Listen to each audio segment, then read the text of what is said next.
He was seconds away from taking a sip when a trembling waitress silently took his glass away. What she saw in that wine would expose a betrayal worth billions and a man who wanted him dead. The glass she wouldn't let him drink. The glass was already halfway to his lips when she stopped breathing. Not him. Her. Logan Pierce didn't notice it at first.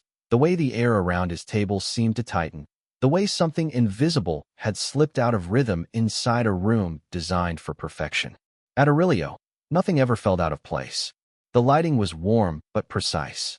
The music never rose above a whisper. Even the laughter of the city's wealthiest patrons seemed curated. But something had broken that balance, and it was standing right beside him.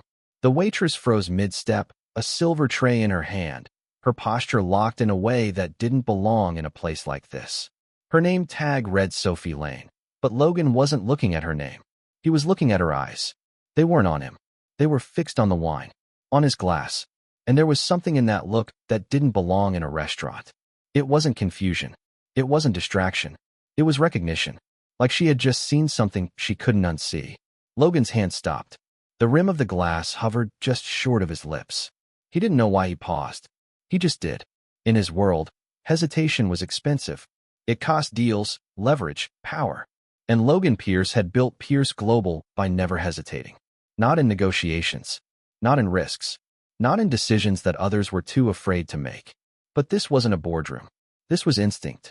"Is something wrong?" he asked. His voice was low, controlled, the kind that made people straighten up without realizing it. Sophie blinked, like someone pulled back from the edge of a thought she didn't want to finish. I'm sorry, sir," she said, too quickly, her voice catching just slightly. "I'll be right back with your entree." She turned before he could respond, walked away before he could question her, but not before he saw it. Her hand, trembling, barely, but real. Logan slowly lowered the glass and set it back down on the table, untouched. For a moment, nothing moved. The candlelight flickered across the surface of the wine, turning it from deep red into something darker, almost opaque. It looked perfect, expensive, carefully selected, harmless. And yet, people didn't look at harmless things like that. Not unless they believed they weren't harmless at all. Welcome to Billionaire. Bliss Audio. If you've ever wondered how quickly a perfect night can turn into something you never saw coming, you're in the right place. And if stories like this pull you in, the kind where one small moment changes everything, make sure you subscribe. Because what started at this table tonight doesn't end here. 10 minutes passed, long enough for the moment to settle into something heavier than curiosity. Logan leaned back slightly, his gaze drifting again to the glass in front of him. Still untouched, still waiting. Across the table, an empty chair reminded him that his business partner, Ethan Cross, had stepped away for a call. 15 years of partnership. 15 years of trust. Deals closed, risks shared, victories earned side by side. Tonight, they were supposed to finalize something bigger than anything they'd done before. A merger that would change everything. And yet, Logan found himself thinking about a waitress instead. About the way she had looked at that glass. About the way she had left. When Sophie returned, she wasn't the same person who had walked away. Her movements were controlled now, deliberate, like someone forcing calm over something that refused to settle. She carried a fresh bottle and a clean glass. "Sir," she began, her tone steady, but underneath it, there was pressure. Urgency. "I sincerely apologize. There was a mix-up with your wine." Logan raised an eyebrow slightly. "The wine I have seems fine. Please." That word landed differently. It wasn't professional. It wasn't rehearsed. It was personal. Her eyes met his fully now, and for the first time, Logan saw it clearly. Fear. Not for herself. For him. "This is the correct bottle," she added quickly, holding it up. "May I replace your glass?" There are moments when logic offers no answer, and something deeper makes the decision for you. Logan nodded. "Go ahead." Relief passed through her expression so quickly it almost disappeared before it could be named. Carefully, she removed the original glass. Full. Untouched. Then she poured a fresh one, her hands steady now, her movements precise. When she set the new glass down in front of him, there was no tremor left. "Thank you, Mr. Pierce," she said softly. And then it happened. That moment. The kind that doesn't last long enough to explain, but long enough to understand. Their eyes met. And in that silence, She said everything without speaking. Don't drink it. Then she turned and walked away, the original glass still on her tray, disappearing behind the kitchen doors as if she had taken something far more dangerous than wine with her. Logan didn't move. He sat there, staring at the new glass in front of him, untouched. And for the first time in years, a thought entered his mind that had nothing to do with strategy, profit, or control. Someone had just tried to kill him. And the only person who noticed was the one nobody was supposed to see. The warning he wasn't supposed to hear from that moment on. The dinner was no longer about business. It was about survival. Ethan Cross returned to the table with the same easy confidence he had carried for years, adjusting his cufflinks as he sat down across from Logan. "Sorry about that," he said, reaching for his glass without hesitation. "You know how it is. Timing never lines up when you need it to."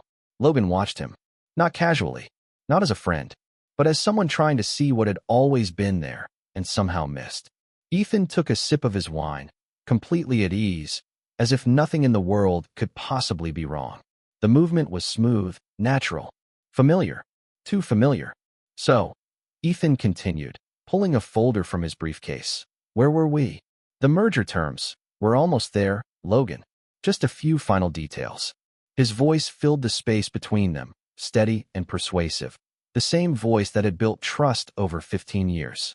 The same voice Logan had relied on when decisions carried risk, when uncertainty needed confidence.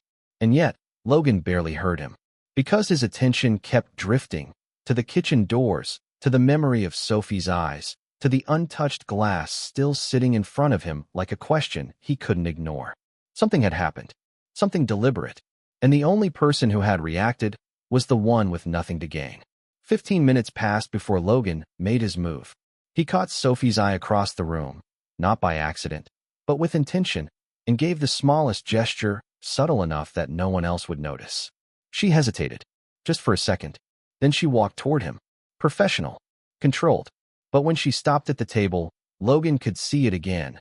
That tension beneath the surface, the effort it took for her to appear normal. "Yes, Mr. Pierce?" she asked, her tone neutral.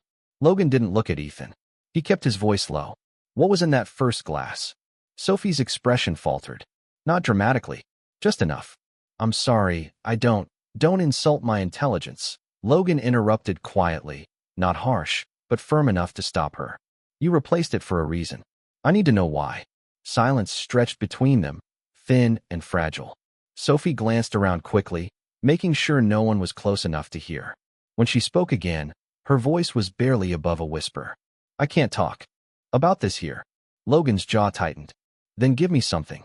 She hesitated again, and this time, it wasn't fear alone, it was conflict. The kind that comes when telling the truth could cost you more than staying silent. "Please," she said softly, "whatever you do, don't drink anything you didn't see poured yourself." From a sealed bottle.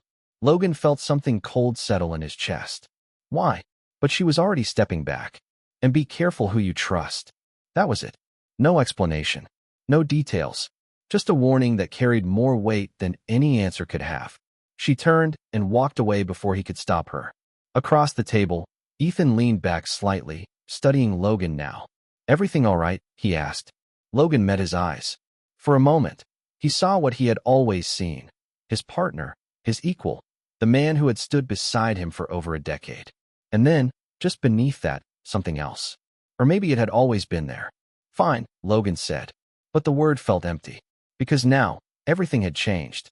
He glanced down at the documents spread across the table. The merger, the numbers, the future they had built together.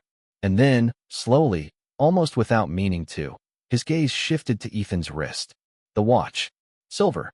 Blue dial. Catching the light just enough to stand out. Logan's mind replayed Sophie's words, her hesitation, the way she had chosen each detail carefully. Tall, dark hair, gray suit, the watch. A coincidence? Maybe. But Logan didn't believe in coincidences anymore. Not tonight. Not after what he had just been told. He looked back up at Ethan, really looked this time. Not as a partner, not as a friend, but as a man who might have something to hide. And for the first time in 15 years, a thought crossed his mind that felt almost impossible to accept. What if the person he trusted most was the one he should fear the most? If he dies, who gets everything? That question didn't leave him. It followed Logan all the way into the next morning, settling into his thoughts like something that refused to be ignored. Sleep had come in fragments, shallow and restless. By the time the sun rose over Seattle, Logan was already in his office on the 42nd floor of Pierce Global Tower, staring out at the skyline without really seeing it. For years, this view had meant control, achievement, certainty. This morning, it felt different. Unstable. His assistant, Megan Reed, buzzed in softly through the intercom. "Mr. Pierce, there's a woman in the lobby asking to see you. She says her name is Sophie Lane. She doesn't have an appointment, but she insisted it's urgent." Logan didn't hesitate. "Send her up." 10 minutes later, she stood in his office, and for a moment, he barely recognized her. Gone was the composed waitress from the night before. Her hair was loose now, slightly disheveled. She wore simple clothes, jeans, a sweater, and the dark circles under her eyes told him she hadn't slept either. "Thank you for seeing me," she said, her voice tight. "I know this is inappropriate, showing up like this, but I couldn't just leave things the way they were."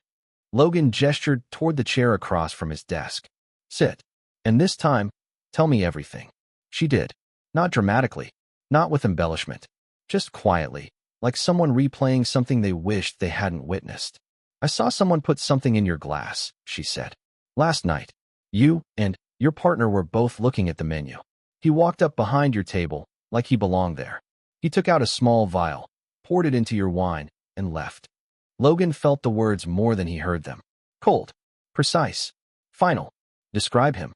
"Tall, dark hair, gray suit." She hesitated. "I didn't see his face clearly, but I noticed his watch. It caught the light when he reached forward." Logan's chest tightened. "What kind of watch?" "Silver. Blue dial." The room went quiet. Logan turned slowly toward the window, his reflection faint against the glass. Ethan Cross owned a watch like that. Not just similar. Identical. He had given it to him himself, 5 years ago, after a deal that had nearly destroyed them both, as a symbol of trust, loyalty, brotherhood. "Why didn't you tell anyone last night?" Logan asked, his voice lower. Now, more controlled. Sophie's hands tightened in her lap. "Because I panicked," she admitted. "My visa expired months ago. The restaurant, they're paying me off the books. If I called the police, if there was an investigation, I could be deported. My mother depends on me. I couldn't risk that." She swallowed hard, then continued. "But I couldn't let you drink it either. So I did the only thing I could think of." Logan turned back to face her. "You saved my life," he said. She shook her head slightly. "I don't know that. I just couldn't walk away." There was no pride in her voice. No expectation. Just honesty. And that, more than anything, made Logan believe her. He moved behind his desk, pulling up files, documents, records that had once represented strategy, but now felt like pieces of something darker. "Let's assume you're right," he said. "Let's assume someone tried to poison me. The question is, why?" He didn't wait for her to answer. He already knew where to look. "My will," he said quietly. "If I die, Ethan becomes interim CEO of Pierce Global. Full control until the board votes." And they would vote for him. Sophie's eyes widened slightly. "And the merger?" she asked. Logan nodded slowly. "The Helios Group. Ethan brought them in. His contacts. His deal. I've never met them in person. Everything goes through him." He clicked through emails, financial summaries, legal drafts. Patterns began to emerge, subtle, but undeniable once seen. Pressure. Timing. Control. 3 weeks ago, Logan continued, his voice tightening. "My life insurance policy was increased. The company is the beneficiary. 50 million. Sophie leaned forward slightly. "And if you died after signing the merger?" Logan exhaled slowly. "Then Ethan gains control and secures his share of the deal at the same time." Silence filled the room again. This time, heavier. More real. Sophie looked at him, her voice quieter now. "So what are you going to do?" Logan didn't answer immediately. He stood there, staring at the city he had built his life in, feeling something shift deep inside him. Not fear, not yet, but something sharper. Awareness. When he finally spoke, his voice was steady. "First, I make sure you're protected," he said. "Legally. Financially. You don't go back to that restaurant." She opened her mouth to protest, but he raised a hand. "You stepped in when no one else did. That matters." Then his expression changed. Hardened. And then, he continued. We find out if the man I trusted for 15 years has been planning to destroy me. He turned back to her, eyes clear now, focused. And if he has, Logan said quietly, we don't confront him. A pause. We let him think he's winning. Dinner with a man who wants you dead, and that decision, quiet, calculated, and dangerously patient, set the stage for a dinner that would decide everything. The next evening felt heavier before it even began. Seattle's sky hung low with dark clouds, the kind that pressed down on the city and made the lights glow sharper against the gray. Logan Pierce stood in front of the mirror in his penthouse, adjusting his tie with slow, deliberate movements. Not because he cared how he looked, but because he needed his hands to stay steady. Across the room, Sophie sat on the edge of the couch, her posture tense, her fingers laced tightly together. She looked nothing like the girl who had nervously approached him the night before. There was still fear in her, but something else had grown beside it. Resolve. You don't have to come, Logan said without turning. Yes, I do, she replied quietly. If something happens, I need to see it. Logan met her eyes in the mirror. There was no hesitation in hers anymore, only determination. That unsettled him more than her fear ever could.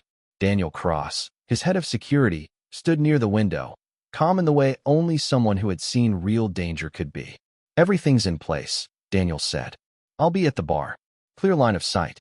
Audio recording is active. Your watch will pick up everything within range. Logan nodded. And the restaurant? Cooperating, Daniel confirmed. We've reviewed the footage from 2 nights ago. The man Sophie described, he's there. Timing lines up perfectly. He was waiting. Logan exhaled slowly. Not a coincidence. Never was. An hour later, he was seated once again at the same table in Aurelio. Same lighting. Same music. Same carefully controlled illusion of safety. And across from him, Ethan Cross. Ethan looked relaxed, confident, almost relieved. Glad you came around, he said with a smile, raising his glass slightly. I was starting to think you were backing out.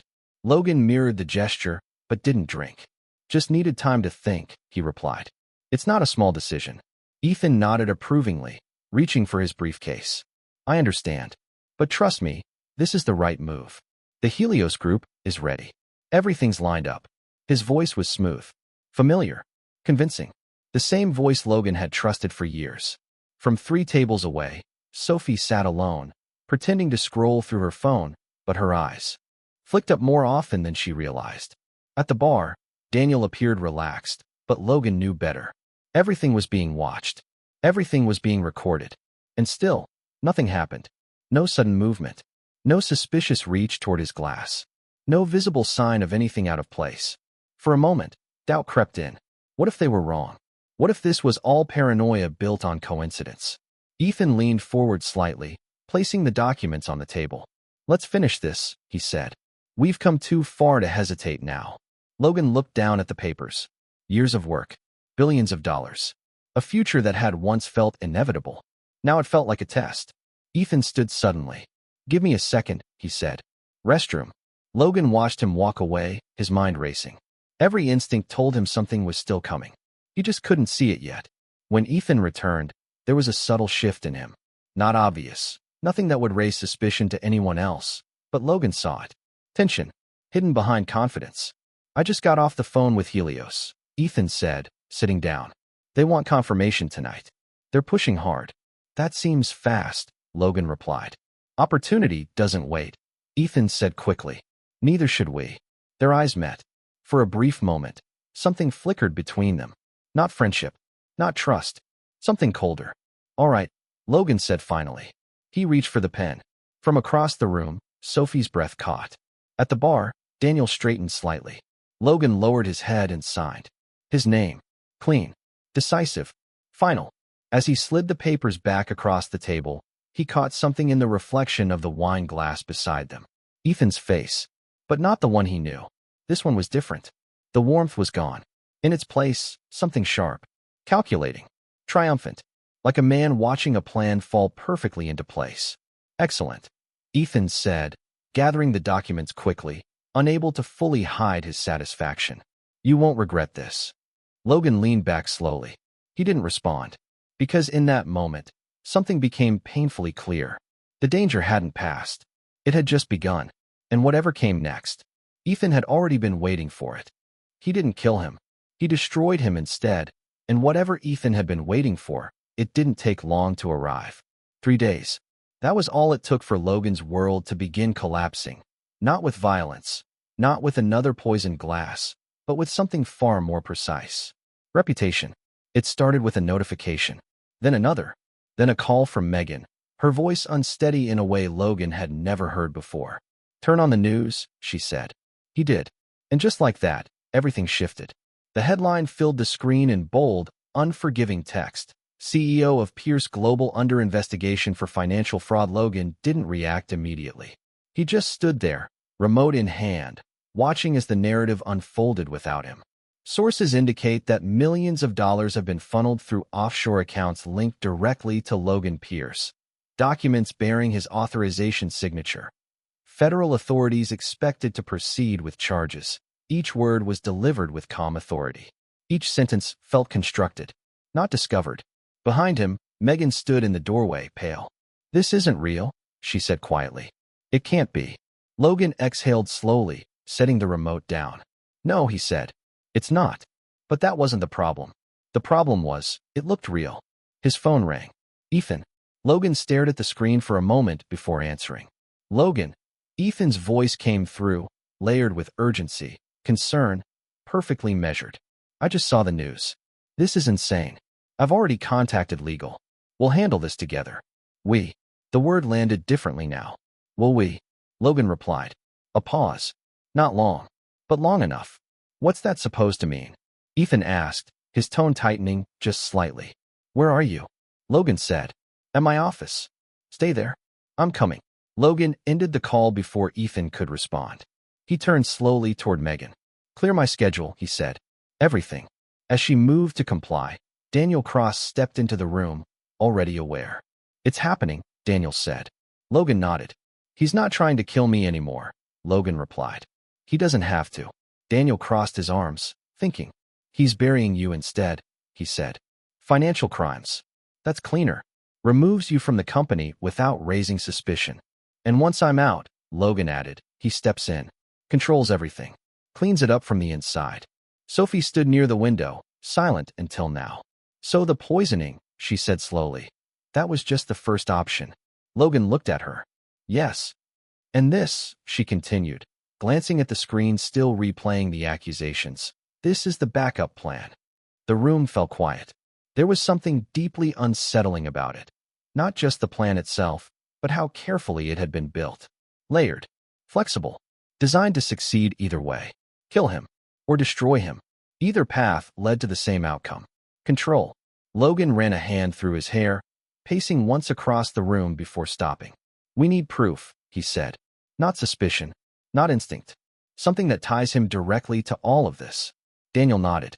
"I've been tracking his communications," he said. "Burner phones. Multiple signals. He's talking to someone off-grid." "That's not enough," Logan replied. "It won't hold up." Sophie turned toward them, something shifting in her expression. "What if we stop trying to prove he's guilty," she said, "and instead make him believe he's already won?" Logan looked at her. Daniel did too. "What do you mean?" Daniel asked. "If he thinks Logan is finished," Sophie continued. "If he believes the investigation is working, he won't be careful anymore. He'll relax. He'll talk. He'll make mistakes." Logan held her gaze. It was a simple idea, but it was dangerous. And effective. Daniel nodded slowly. "If he gets comfortable, I can trace more. Conversations, movements. He'll slip." Logan considered it, then gave a small, decisive nod. "All right," he said. "We let it play out." As if on cue, his phone rang again. Unknown number. Logan answered. "Mr. Pierce," a woman's voice said. "This is Detective Sarah Blake, Financial Crimes Division. We need you to come in for questioning regarding the allegations." "I'm aware," Logan interrupted calmly. "And I'll cooperate fully." He ended the call. Sophie watched him carefully. "You're really going in?" she asked. Logan met her eyes. "Yes. And if they believe it?" "Then Ethan believes it too," Logan said. He picked up his jacket. "And that's exactly what we need." Because for the first time since this began, Logan understood something clearly. This was no longer about avoiding danger. It was about stepping into it and letting the man who created it think he had already won. The man who wanted everything, lost everything, and once Ethan believed he had already won, everything began to unravel faster than he ever expected. It happened in his own office. Daniel and Sophie moved quietly through the space, the air thick with the kind of tension that makes even small sounds feel too loud. The room still carried Ethan's presence, clean, organized, controlled, but beneath that surface, something else waited. They found it faster than either of them expected. An unsent email buried deep in a draft folder. Short, direct, chilling. Phase 1 failed. Target became cautious, proceeding with financial dismantling. Ensure all evidence traces back to LP. Sophie felt her breath catch. Daniel didn't speak. He simply photographed the screen, his movements precise, efficient. Then came the rest. Encrypted messages, payment records, a ledger tied to a single initial, AV, and in a locked drawer, forced open with quiet determination, a small glass vial. Nearly empty, carefully labeled. Sophie stared at it, her voice barely a whisper. He kept it. Daniel sealed it in a bag. People like him always do, he said. They don't think they'll ever need to hide. Footsteps echoed in the hallway. Both of them froze. The door opened. Ethan walked in, followed by another man. Sophie recognized him instantly. The one from the restaurant. The man who had stood close enough to kill Logan without being noticed. She didn't move, didn't breathe. Daniel pulled her just out of sight, pressing them both into silence as the two men stepped inside. The news coverage is doing exactly what we needed, Ethan said, his voice relaxed now, stripped of any pretense. By the end of the week, the board will have no choice. Logan's finished. And the witness? The other man asked. Sophie felt her pulse spike. Ethan gave a dismissive shrug. A waitress. No status. No credibility. Once Logan falls, she disappears with the rest of his problems. Something inside Sophie shifted, not fear this time. Anger. Cold and steady. Daniel's grip tightened slightly on her arm, holding her in place. Loose and still make me uncomfortable, the man pressed. Ethan sighed. Then handle it. Just keep it clean. I don't want more noise. That was enough. More than enough. When the two men finally left, the silence they left behind felt heavier than before. Daniel turned to Sophie, holding up the recorder. We've got him, he said. And this time, there was no doubt. An hour later, Logan walked into Aurelio again. Same place, same lighting, but nothing about it felt the same. Ethan was already there, seated at the bar, a glass of scotch in hand. He looked up as Logan approached, surprise flickering across his face before it was quickly replaced with something smoother. Logan, he said, I thought you'd still be dealing with. Drop it, Logan said quietly. No anger, no raised voice, just certainty. Ethan held his gaze. For a moment, neither of them spoke. Then something changed. The mask slipped. Not completely, but enough. How long? Ethan asked. Long enough. A faint smile tugged at Ethan's lips, but it wasn't friendly anymore. You were always too careful, he said. That was your weakness. No, Logan replied. Trust was. That landed. For a second, something real flickered across Ethan's face. Regret, maybe. Or just the recognition of what had been lost. But it didn't last. You built something incredible, Ethan said. I just decided it should be mine. It could have been ours, Logan said. Ethan shook his head slightly. It was never enough. Nothing ever is, Logan replied. That's when the room shifted. Detective Sarah Blake stepped forward, flanked by officers. Ethan Cross, you're under arrest for attempted murder, fraud, and conspiracy. The words settled into the space like a final verdict. Ethan didn't resist. As they cuffed him, he looked at Logan one last time.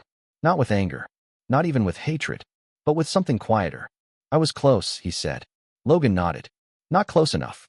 And as Ethan was led away, Logan stood there, feeling something unexpected rise in the space the tension had left behind. Not victory, not relief, just clarity. The kind that only comes when everything false has finally fallen away, and you're left with what's real. The lie begins, and in the quiet that followed his arrest, something unexpected began to take shape. Not just an ending, but a different kind of beginning. 6 months passed, not quickly, but steadily, like healing tends to happen when it's real. Logan Pierce stood on the balcony of his penthouse, the city stretching endlessly beneath him, lights flickering to life one by one as dusk settled over Seattle. There was a time when this view meant everything to him. It was proof of success, of control, of having built something that could not be taken away. He knew better now. Behind him, Sophie's laughter drifted through the open glass doors, soft and unguarded as she spoke on the phone with her mother. It was a sound he had come to recognize, not just for what it was, but for what it meant. Safety. Her mother was doing well. Truly well. The treatments had worked. The worry that once shadowed every word Sophie spoke now replaced by something lighter. Logan had taken care of the medical expenses without hesitation, but it wasn't charity, not in his mind. It was simply the natural outcome of something that had changed both of their lives. The trial had been swift once the truth surfaced. Evidence didn't just point, it told a complete story. Ethan Cross was now serving a long sentence for attempted murder and financial fraud. The man he had hired, Adrian Voss, had testified in exchange for a reduced sentence, confirming what instinct had revealed long before proof existed. Pierce Global had survived. More than that, it had transformed. Logan had implemented stricter oversight, dismantled blind trust structures, and brought in leadership that valued transparency over loyalty. For the first time in years, he stepped back from the daily grind, not out of weakness, but out of clarity. There were things more valuable than control, and he had almost lost them. Sophie stepped onto the balcony, closing the door gently behind her. She carried 2 glasses of wine, both freshly opened, something Logan insisted on now, though the ritual had become less about fear and more about awareness.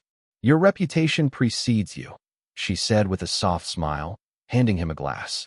"My mom says she's expecting a visit soon." Logan chuckled quietly, taking the glass, but not drinking yet. "I think I owe her more than a visit," he said. "She raised someone who changed everything for me." Sophie leaned lightly against the railing beside him, her shoulders finally relaxed in a way they hadn't been when he first met her. "You know," she said, her voice thoughtful now, "I still think about that night sometimes. How close it all was. How easy it would have been to just do nothing." Logan turned toward her. "You didn't," he said. "It didn't feel like bravery," she admitted. "It felt like panic." "Most important decisions do," Logan replied. There was a pause, not uncomfortable, but full. "You saved more than my life," he continued, quieter now. "You forced me to see things I chose to ignore. You reminded me that trust isn't about time, it's about truth." Sophie looked up at him, studying his face as if measuring the weight of those words. "And what matters now?" she asked. Logan reached out, gently brushing a strand of hair from her face, his hand lingering just slightly. "People who choose to do the right thing," he said, "even when it costs them. Especially then." She smiled, not the nervous smile from before, but something steadier. "Real.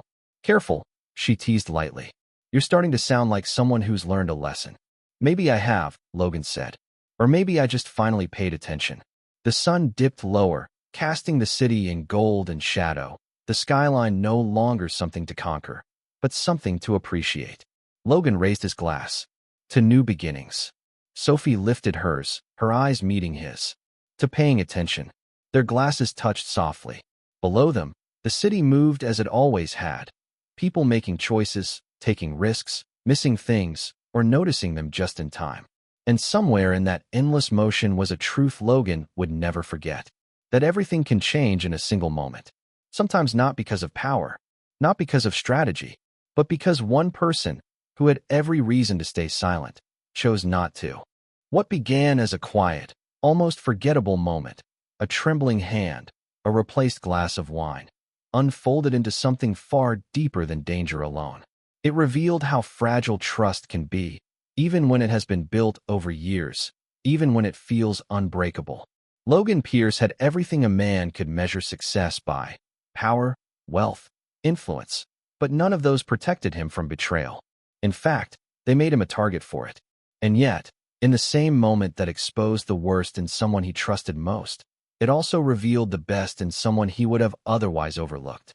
Sophie, with no power, no status, and everything to lose, chose to act when it mattered most. Not because it benefited her, but because it was right. That single decision didn't just save Logan's life, it gave him clarity. It forced him to see that instinct matters, that character reveals itself in quiet moments, and that the people we overlook are often the ones who truly see. The deeper lesson here is simple: but not easy. Pay attention to people, to small details, and to your instincts. Trust should never be blind. It should be earned, observed, and sometimes reevaluated, no matter how long it has existed. At the same time, never underestimate the impact of doing the right thing, even when no one is watching and the cost feels high. In your own life, this means slowing down enough to notice what feels off, questioning what doesn't align, and valuing integrity over convenience. It also means being brave in small moments, because those are often the ones that change everything. Now I'm curious, if you were in Sophie's position, knowing the risk to your own future, would you have stepped in and switched that glass? Share your answer in the comments so others can see different perspectives. And if you enjoy stories that make you think a little deeper about trust, power, and human nature, don't forget to subscribe to the channel to support more content like this.